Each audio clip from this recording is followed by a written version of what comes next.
네, 안녕하십니까. 깡생클럽 강재 전문가입니다. 오늘이 꽃샘추위였죠. 날씨가 좀 굉장히 좀 쌀쌀했는데, 증시도 그렇게 뭐 따뜻하지는 않았던 것 같아요. 그러니까 오늘 같은 경우는 외국인이나 기관이나 둘 다 차익이 좀 떨어지는 그런 모습이 나타났었는데, 뭐 기관 투자자 같은 경우는 그동안 이제 사놨던 종목들이 상승폭이 굉장히 많이 나왔었기 때문에 계속해서 이 근래 들어서 일부 차익이 떨어지고 있었던 그런 흐름이 있었고, 이제 외국인 같은 경우는 오늘은 거래소에 대해서는 매도가 나오고, 그리고 코스닥 같은 경우는 매수하는 그런 흐름이 있었습니다. 근데 이제 전체적으로 강세를 띈 업종이 뭐였냐라는 부분에서 IT 부품 업종이 전반적으로 강했었죠. 그러니까 거래소에서도 뭐 오랜만에 삼성그룹 관련된 부품주들이 움직임이 나왔었고, LG 디스플레이 같은 경우 앞전에도 제가 패널 가격에 대해서 말씀드렸었는데 그런 부분이 이슈가 되면서 또 강세를 나타냈었죠. 그리고 그 외적으로 코스닥에서도 반도체 장비라든지 OLED 장비 이런 부품주들이 전체적으로 강세를 띠는 그런 모습이 있었습니다. 그 외적으로는 그렇게 크게 강세를 띈다, 약세를 띈다 이런 거 없었는데, 건설업종 같은 경우가 오늘 시장에서 좀 큰 폭의 하락이 떨어졌었죠. 그러니까 건설업종 같은 경우는 마찬가지로 그동안 시장에서 상승이 굉장히 많이 나왔던 그런 업종이기 때문에 그런 부분에서 일부 차익 실현의 욕구가 발생되었다, 이렇게 보시면 될 것 같아요.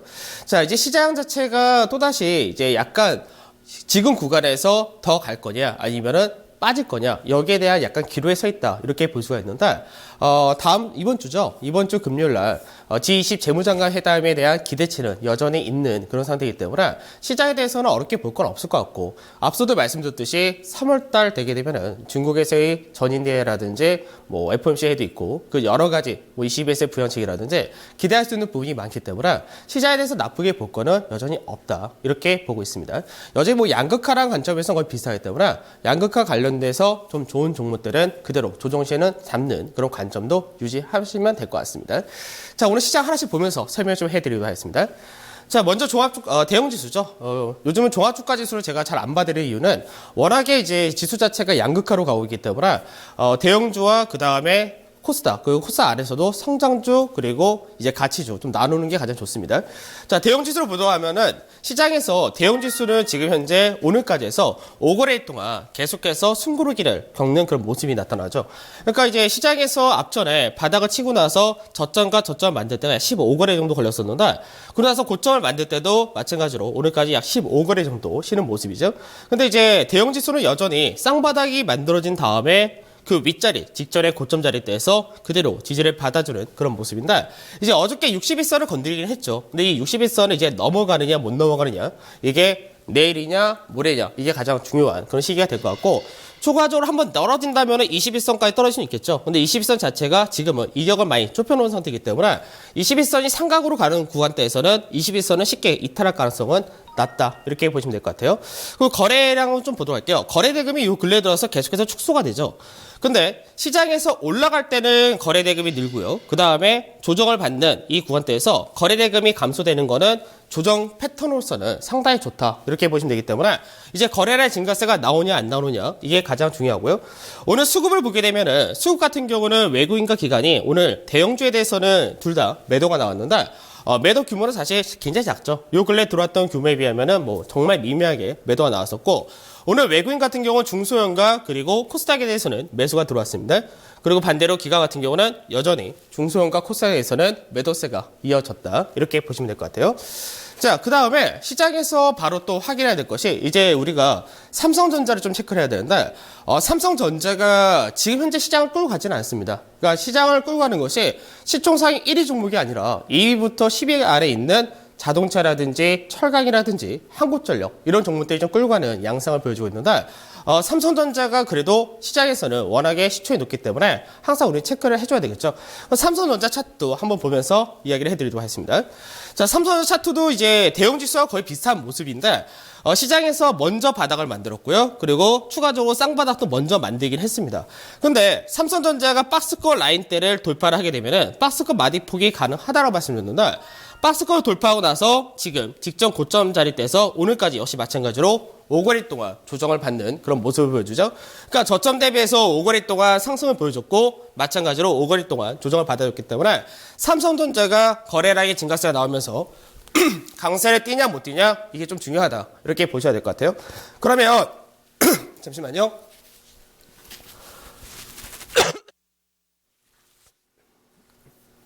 죄송합니다. 자, 그러면 삼성전자가 거래 라인 뜨려면은 모멘텀이 다시 들어와 줘야 됩니다. 그럼 모멘텀은 어디서 찾냐? 이 부분이 중요한데, 사실은 이제 이번에 모바일 월드 콩그레스에서 삼성전자의 갤럭시 7 이런 것들이 모멘텀이 돼주면 좋은데, 지금 현재는 삼성전자는 오히려 갤럭시 7에 대해서 기대 이하다, 이런 평가 좀 많이 받고 있죠. 반대로 LG전자의 G5가 워낙에 이슈를 되기 때문에 현재는 스마트폰 쪽에서는 이슈를 받기가 좀 힘들다, 이렇게 봐야 될 것 같고, 그러면 반도체 사업부에서 모멘텀을 받을 수 있지 않을까, 이렇게 예상할 수 있는데, 중국의 칭화그룹 같은 경우가 계속해서 메모리 사업에 진출을 하려고 하는 부분이 난항을 겪고 있는 그런 상태입니다.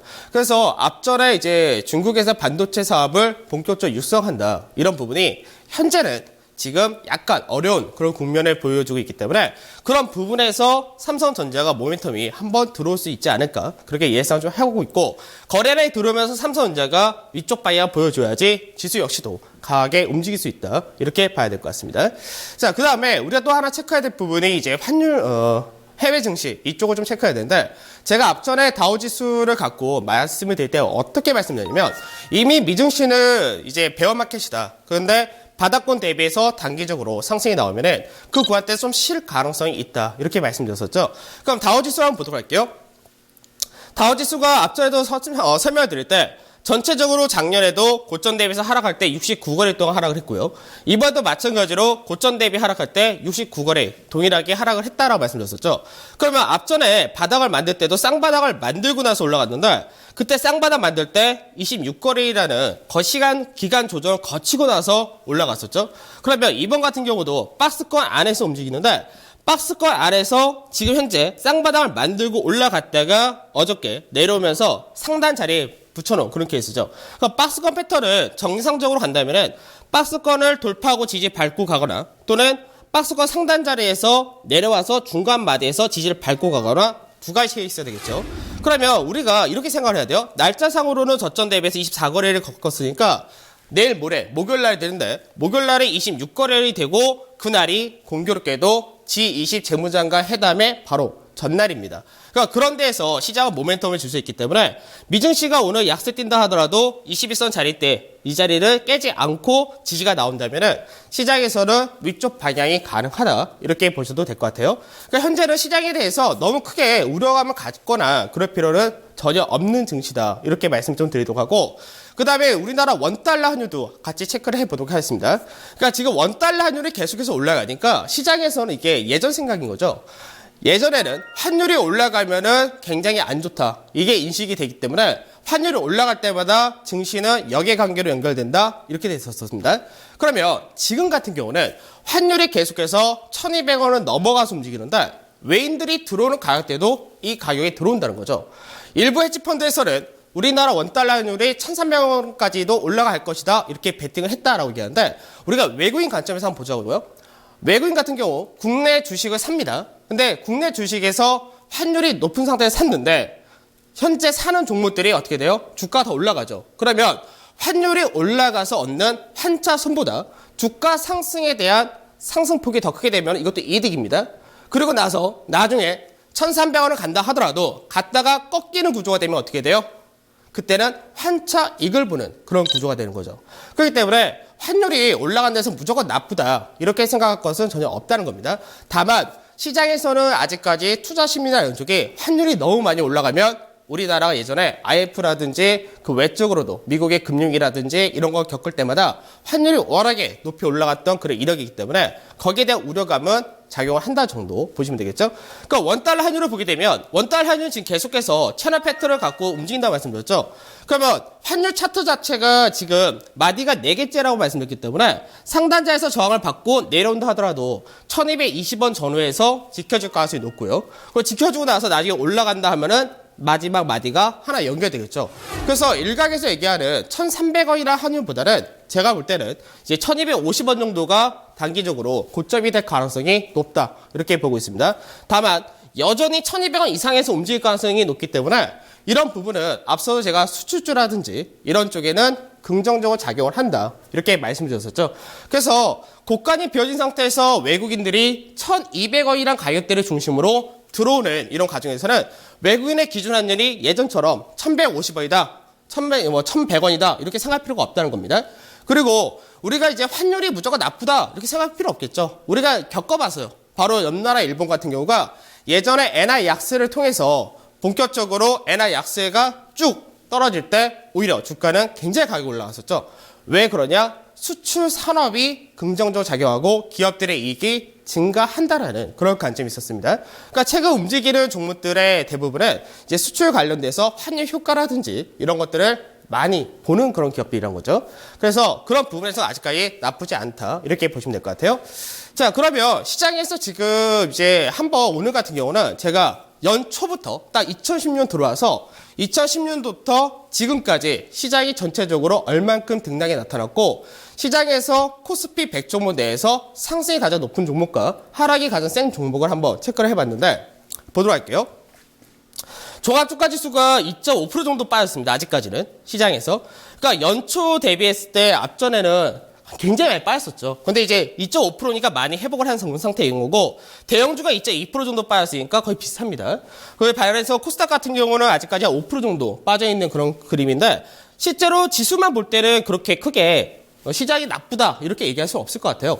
그런데 코스피 100 종목 내에서 등락이 나온 종목들을 좀 체크할 필요가 있는데 가장 상승이 많이 나온 종목이 현대건설입니다. 거의 34% 정도 나왔죠. 오늘 이제 수폭 조정을 받긴 했는데 그래도 여전히 현대건설이 굉장히 높은 상승이 나온 그런 케이스고 그 다음이 롯데케미칼, 포스코, 현대중공업, 삼성카드 여기까지가 20% 이상의 상승이 나온 그런 케이스죠. 그 외적으로도 뭐 금호석유라든지 L전자, 대림산업, 대우인터내셔널, OCI까지 해서 시장 대비해서 상승이 굉장히 많이 나온 종목들이고요. 반대로 시장에서 가장 많이 하락한 종목은 삼성 SDS라든지 호텔신라, 현대그린푸드 이런 종목들 그리고 화장품 이런 것들이 굉장히 좀 많이 빠진 그런 케이스죠. 물론 증권도 이제 대우증권 같은 경우가 매각의 미래에셋에 대해서 이제 매각이 된다는 부분이 굉장히 좀 안 좋게 평가받은 그런 케이스인데 종목들의 특징이 뭐냐? 종목들 특징을 볼 때 이 종목들이 요즘 시장에서 이런 얘기 참 많이 합니다. 자산가치 저평가 종목이 좋다. 그건 아니죠.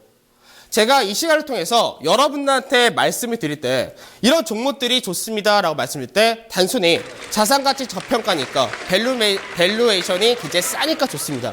이렇게 얘기를 안 해드립니다. 환율이 좋으니까 무조건 수출주가 좋습니다. 이렇게 얘기 안 해드렸죠. 공교롭게 보다 보니까 제가 1월 25일 날 여러분들한테 꼭 필수로 봐야 될 종목들 하면서 매수가와 목표가를 제시해뒀던 4종목이 공교롭게 가장 상승이 잘 나왔는데 저도 오늘 이 문서를 만들면서 알았는데 제가 앞전에 현대건설을 말씀드릴 때 뭐라고 말씀드렸습니까? 시장에서 밸류전 메리트 굉장히 높은데 그동안 중동에서 받았던 수주에 대해서 너무 많이 시장의 우려감이 나타나졌고 그리고 디스카운트 많이 받았다고 했었죠. 그런데 이 부분이 시장에서는 올해 중국에서의 AIB라든지 이런 부분이 새로운 수주를 받을 수 있는 모멘텀이 된다는 것과 중동에서 유가가 바닥을 치게 되면은 다시금 발주가 나올 수 있다. 그리고 이란이 경제 제재 해제가 되기 때문에 그런 부분이 좋다. 이렇게 말씀드렸었던 거죠. 그 다음에 화학 같은 경우는 뭐라고 말씀드렸습니까? 환율 효과도 있지만 에틸렌 가격이나 이런 스프레드가 상당히 좋다. 이런 말씀드렸었죠. 그리고 포스코라든지 이런 종목 말씀드렸도 똑같습니다. 시장에서 단순히 저평가가 아니라 중국에서의 구조조정이 본격화되는데 중국에서의 구조조정은 그동안 중국에서 공급 과잉을 만들었었기 때문에 이제 본격적인 수요와 공급이 맞춰질 수 있는 그런 구간에 진입을 한다고 말씀드렸고 그로 인해서 재평가가 받을 수 있다 이렇게 말씀드렸었죠. 현대중공업은 왜 말씀드렸습니까? 시장에서 그동안 현대중공업이라든지 이런 쪽이 안 좋던 것은 해양 플랜트에 대한 충당금을 계속 쌓았다. 그런데 이제 시장에서 올해부터는 본격적으로 탱크사회라는 이런 쪽이 더 많이 인도를 하는 그런 시기가 됐기 때문에 확실하게 턴어라운드가 될 수 있다. 이렇게 말씀드렸죠. 자, 환율 하나가 아니라 환율도 다 모멘텀이 들어오는 수출주는 맞습니다. 건설도 마찬가지로 우리가 계약을 딱 할 때 그 당시에 환율하고 지금의 환율하고 비교를 해서 나타나기 때문에 오히려 그동안 충당을 많이 쌓았던 것들이 이익으로 들어올 수도 있습니다. 그런데 시장에서 환율만 얘기한 것이 아니라 이런 모멘텀이 확실히 들어와 줘야지만 시장에서 저평가된 것이 올라간다는 것을 확인하셔야 되겠죠. 또는 또 뭡니까? 실적이 올해 좋아질 수밖에 없고 더 작년보다 좋을 것이다. 이런 전망이 같이 들어온다는 거죠. 수급적인 부분에서도 기관의 매수가 많이 들어왔다. 이렇게도 말씀드렸듯이. 그러니까 시장에서는 지금 현재 시장이 대형주 안에서 다 움직인다. 그것도 당연히 아니죠. 지금 코스피 100종목이니까 대형주 안에서도 양극이 되는데 가치주와 성장주라고 크게 나누기는 하지만 실제적으로 모멘텀이 확실한 종목들이 강하다는 겁니다. 반대로 그동안 프리미엄을 받던 모멘텀이 없어지거나 또는 그 좋다라고 생각했던 모멘텀이 오히려 악재로 인식하는 그런 케이스는 어떻게 돼요? 주가가 급락을 하는 거죠. 그래서 시장에서 제가 방송에서는 양극화가 계속해서 확대가 됩니다. 한쪽이 더 좋습니다. 이런 얘기를 해드렸지만 그때 종목을 드리거나 말씀을 드릴 때는 이러이러한 배경이 있고 이러이러한 요인이 있기 때문에 거기에 따른 분석이 이렇게 되니까 우리가 봐야 됩니다. 이런 식으로 말씀드린 겁니다. 그래서 시장을 너무 단순하게 지금 수출주가 무조건 다 좋다. 이것도 안 되고요.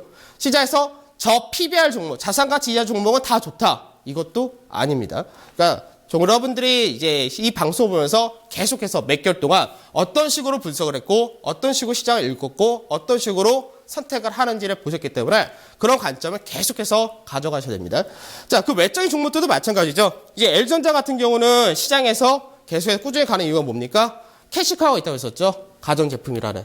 그 다음에 전장 부품이 성장 동력. 그 상태에서 G5라는 스마트폰도 기대가 되는 거니까 그러니까 신고가가 나오는 거고 52조 신고가 역시 나타나는 그런 흐름이 되는 거죠. OCI도 마찬가지죠. 요 근래 급등이 나왔죠. 처음에는 엄청나게 빠졌다가 다시 그 강세 뛸 이유가 뭐였습니까? 폴리시콘 가격이 2분기쯤에는 흑자로 전환될 수 있는 가능성이 높다. 아까 이제 오면서 폴리시콘 가격을 보니까 폴리시콘 가격이 지난주까지만 하더라도 12.99불이었었는데 13.3불 정도가 생각보다 많이 가파르게 올라오기 시작을 했다는 겁니다. 그러니까 모멘텀이 확실한 거죠.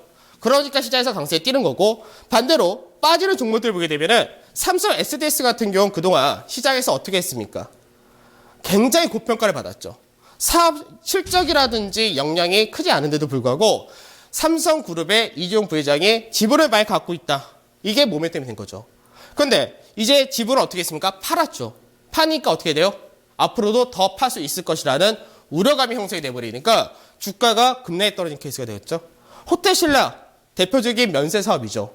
면세 사업은 뭐라고 말씀드렸습니까? 앞전에 제가 10월달, 11월달 면세 사업자가 시내 면세점 다시금 선정이 되었다라고 할 때 경쟁이 너무 치열해지고 그리고 그동안 혼자 받던 프리미엄을 뺄 수밖에 없다. 마찬가지죠. 그 다음에 음식료, 화장품 요 근래 다 말씀드렸던 것들이기 때문에 사실 시장에서 빠지는 요인은 명확히 있는 겁니다. 그러니까 격차가 엄청나죠. 상승이 나온 종목과 하락이 나온 종목이 엄청나기 때문에 그래서 사실 이 방송이 정말 저도 이걸 보고 나서 느꼈지만 정말 제가 방송 열심히 했구나 그런 생각을 합니다. 그러니까 여러분들이 앞으로도 이 방송이 계속해서 가는 방송 아니기 때문에 앞으로도 분석을 할 때는 이런 식으로 분석하는 거를 꼭 체크를 하셔야 될 것 같아요. 그 이들 종목들 중에서 간단하게 하나씩 좀 체크를 해보도록 하겠습니다. 자, 현대건설 같은 경우도 간단하게 말씀드렸는데 시간이 많지 않기 때문에 간단하게 설명해 드리도록 하겠습니다. 자, 현대건설을 보게 되면은 시장에서 지금 단기적으로 조정을 받았죠. 오늘 같은 경우 장중에 4% 넘는 조정받다가 밑골되면서 올라왔는데 지금 보게 되면 어떻게 돼요? 직전 고점이죠. 그러니까 시장에서 올해 시작해서 30% 40% 가까운 상승을 보였는데 당연히 차익 실현 욕구가 생깁니다. 그렇기 때문에 비중을 축소했다가 나중에 언제 하면 돼요? 추가적인 조정이 나온다면은 그때 다시 비중 채우시면 돼요. 단기적으로 보게 되면 시세를 뽑고 나서 그 다음부터 어떻게 합니까? 시세가 둔화되는 흐름이 나오죠. 계속해서 이 안에서 갇혀 있는 겁니다. 다만 거래량 체크할 때 올라갔던 거래량은 유지가 되는데 조정 거래량이 작다는 거. 이걸 보면서 우리가 뭘 생각하냐? 아, 이 종목은 조정을 들어오면은 다시금 잡으면 되겠구나. 그러고 나서 모멘텀이 들어오면은 강해지겠죠. 그 모멘텀이 단기적으로 들어올 게 뭐가 있습니까? 경제사절단이 이제 이번 주말에 이란에 방문을 하게 되죠. 그래서 이란과의 경제 협력을 논의한다. 이런 부분이 모멘텀이 될 수가 있는 거죠. 그러니까 그런 쪽으로 우리가 체크를 하는 거고요. 그 다음 쪽을 보도록 하겠습니다. 롯데케미칼 같은 경우는 바닥권에서 움직이는 종목이 아니죠. 근데 롯데케미칼은 뭐가 좋다고 했습니까? 스프레드가 너무나 좋다. 그러니까 이게 업체마다 틀린 건데 우리나라는 NCC라고 말씀드렸고 중국 같은 경우 CTO 그리고 유럽 같은 경우는 ECC라고 말씀드렸죠. 원재료가 틀립니다. 근데 유가가 급락 떨어졌던 부분은 유가, 특히 납사를 원재료 쓰는 우리나라 NCC 기업들 같은 경우가 굉장히 큰 실적을 볼 수 있는 그런 케이스이기 때문에 그게 경쟁력의 확대로 연결된 케이스죠. 그러면 롯데케미칼은 지금 현재 단기적으로 어떻게 됩니까? 3단 상승이 나왔죠. 그러면 지금 구간에서는 무슨 욕구가 세지겠습니까? 차익 실현 욕구가 세지죠. 왜? 단기적으로 3당 상승이 나왔으니까 여기서부터는 쉬어주는 겁니다. 그럼 이제 이 종목은 실제로 어떻게 하면 됩니까? 쫓아간다 이런 것이 전혀 아니라 나중에 기다리시면 됩니다. 대형주는 제가 앞전에도 말씀드렸듯이 급하게 하는 것이 아니라고 했습니다. 천천히 하시면 되죠. 그러면 시세 뽑을 만큼 뽑은 종목 못 샀습니다. 아쉽습니다. 이런 거 없어요. 나중에 성수기는 2분기 이후에 들어오게 되니까 그 전에 조정을 충분히 거친다가 되면은 다시 한번 움직일 수 있는 여력이 생긴다. 이렇게 생각을 하고 접근을 하셔야 됩니다. 그 다음에 포스코 같은 경우가 요즘 제가 이제 공개 방송하거나 이럴 때 가장 저한테 고맙다고 많이 말씀하신 종목들이 포스코인데 포스코도 마찬가지죠. 지금 이제 20만 원대로 올라왔습니다. 그러니까 20만 원 올라온 것 자체가 굉장히 오랜만에 올라온 거죠. 작년 7월 달 이후로 다시 올라왔으니까 거의 6, 7개월이 걸려와서 올라온 건데 포스코 같은 경우는 외국인들 꾸준히 사죠. 근데 마찬가지로 어떻게 됩니까? 단기적으로 20만 원대 라인 때 오면서 시장에서 조금씩 올라오긴 하는데 서서히 둔해졌죠. 그러니까 제가 앞전에 19만 3천 원에서 21만 원이 목표가입니다 말씀드렸을 때 이런 구간에서 지금 올라가 봤자 추가적인 상승폭이 그렇게 크지 않다는 거죠. 그러니까 현재는 상승이 더 이어진다 하더라도 이거는 계속해서 중장기 끌고 가신 분의 몫인 거고 비중 축소를 하셨다면 나중에 충분히 직전 고점이나 이런 데서 기간 조정이라든지 조정 거친 다음에 다시금 접근하면 그런 케이스가 되는 겁니다. 그 다음에 현대중공업도 마찬가지죠. 현대중공업도 시장에서는 올해가 이제 흑자 전환의 원년이 될 것이다. 이런 부분을 움직인 케이스인데 마찬가지죠. 돌파가 나오고 나서 지지가 나왔으니까 한 번 더 가고 이제는 무슨 자리입니까? 앞전에 제가 목표가를 제시해 드릴 때 이제 최대 상단 자리를 10만 4천 원, 6천 원 이 정도 잡았던 걸로 기억하는데 직접 고점 왔으니까 뭐 해야 돼요? 숨고르기 해야죠. 여기서 한 번 더 튄다? 그러면은 나중에 천천히 고점 돌파하고 지테스 받는 이런 자리대에서 다시금 진입을 하시면 되기 때문에 역시 마찬가지로 이 종목을 쫓아가거나 할 필요가 전혀 없다는 겁니다. 자, 그 다음에 하락이 나온 종목들, 대표 종목도 한번 보도록 할게요. 제가 이 방송을 통해서 이제 대형주, 그러니까 주로 제가 대형주만 많이 매매를 하고 대형주 분석을 많이 하기 때문에 하락이 나온 종목들도 그날 깡센클럽에서는 거의 해드리는데 앞전에 삼성 SDS가 급락이 떨어졌을 때 그때 제가 바로 이날 뭐라 말씀드렸습니까? 그동안 저점을 만들었던 자리대를 이탈했으니까 그리고 그동안 삼성 SDS가 안 팔 거다라는 기대치가 없어졌기 때문에 어떻게 된다? 추가적으로 이 물량이 떨어진다고 그랬었죠. 그러면 지금 현재 삼성 SDS는 바닥을 완전히 잡으려면 시장에서 기간도 더 필요하고 가격은 어느 정도 떨어졌는데 기간 조정이 굉장히 바닥 다지는데 시간이 걸린다는 겁니다. 그러니까 오히려 이런 구간에서 던지거나 차라리 빠르게 비중 축소를 하시면은 다른 종목군에서 그만큼 챙길 수가 있는 겁니다. 그러니까 괜히 고집할 필요가 없다는 거죠. 마찬가지로 그 다음 종목까지 보고 마무리 좀 해야 될 것 같은데 호텔신라도 사실 앞전에 무슨 말씀드렸냐면 시내 면세점이 이제 허가 나왔다 그런 얘기 했을 때 제가 똑같이 그때도 그동안 호텔신라 혼자서 프리미엄 받던 것이 빠진다 이렇게 말씀드렸죠. 그때도 똑같습니다. 박스권이 10만 원에서 14만 원이라는 박스권을 만들었기 때문에 박스권을 빼면은 박스권 많이만큼 빠진다고 말씀드렸죠. 중간에 제가 납폭과대주 단기 매매 가능하다 했을 때 언제입니까? 이때 매수해서 한 10% 나올 겁니다. 7만 2천 3천짜리 매도. 이게 다예요. 그 다음에 어떻게 돼요? 빠지는 거죠. 지금은 중국 관광객들도 유입이 축소가 될 것이다. 사드 문제 같이 들어왔으니까. 그러면 가격은 어떻게 되냐? 앞전에 박스권의 마디가 4만 원이었으니까 10만 원 이탈하면 마디가 4만 원 빠지니까 이제 바닥은 거의 다 만들었습니다. 다만 빠르게 올라갈 모멘텀이 없으면 뭘 해줘야 됩니까? 바닥 다지기 들어가줘야 되겠죠. 그런 식으로 우리는 시장을 체크하는 겁니다. 그래서 시장에서 똑같습니다. 코스닥 증시가 좋아가지고 코스닥 막 날아갈 때 일부 종목들은 강세 뛰는데 그 반대되는 종목들이 못 갔듯이 대형주가 지금 시장에서 좋다 해가지고 대형주 전체가 좋은 것이 아니라 가는 종목이 있고 못 가는 종목이 나눠진다는 거죠. 그래서 우리가 그거를 갈 수 있는 종목의 모멘텀, 업황, 그리고 실적이라는 이런 것까지 향후 전망까지 같이 해서 들어가야지 그 종목을 중장기로도 들어갈 수 있고 단기적으로도 든든하게 끌고 갈 수가 있는 겁니다. 그러니까 시장은 항상 여러분들이 이 방송할 때 광고가 많이 나올 거예요. 근거 없는 방송을 안 한다. 근거를 제가 제시를 해드리죠. 그런 것이 주식 투자에서는 기본으로 깔고 가셔야지 여러분들이 큰 손해를 볼 일도 없고 시장에서 주도를 잡고 편하게 수익을 즐길 수가 있는 겁니다. 계속해서 좀 체크를 하시고요. 오늘 시간이 또 다 됐죠. 여기서 마무리하도록 하겠습니다. 전 내일 찾아뵙겠습니다. 감사합니다.